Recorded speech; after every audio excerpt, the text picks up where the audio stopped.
instead said Chul's testimony should not be used as evidence because she was forced to make confessions under pressure while she was under investigation.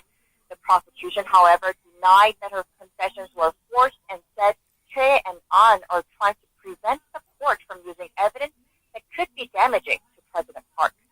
Back to you, Tan. Well, it must be a very busy day for them and for you, too. Thank you, Haesung. Korea's acting president received policy briefings from 7 government organizations this morning, including the Ministries of Public Safety and Security, Justice, and the Interior. During the 5th and the final session of this year's annual reports, Prime Minister Hwang Kyo-ahn said law and order and public safety are the basis for protecting the lives and the assets of the people, adding that a strong rule of law can help the economy.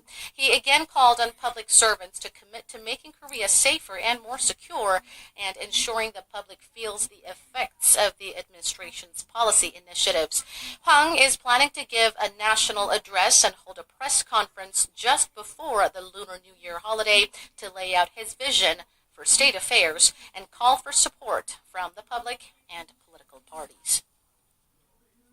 Korea's defense ministry appears to have shifted direction with regard to Korea-China military relations. It's made the distinction in its annual defense white paper outlining South Korea's security policies. Our Kim Jung-soo has the details.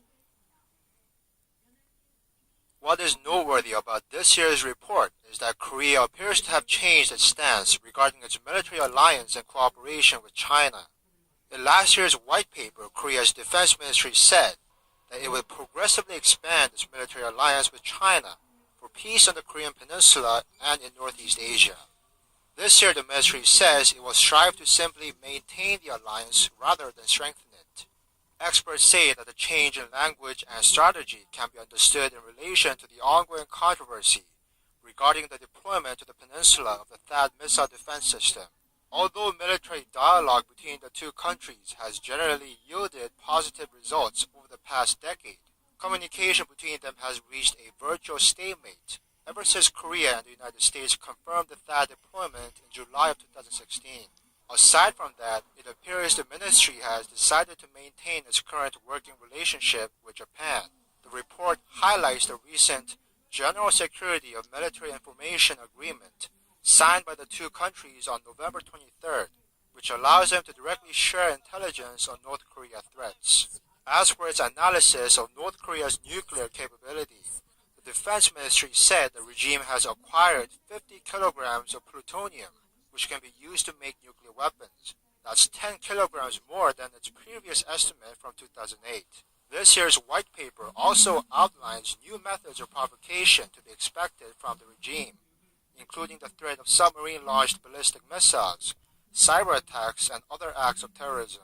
The report notes that the regime now has 6,800 personnel dedicated to carrying out cyber attacks, which is 800 more than its previous estimate from 2015.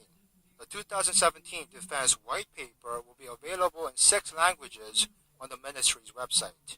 Kim Jung-soo, Arirang News. That does it for now. I'll be back with more headlines at 4 p.m. Korea time.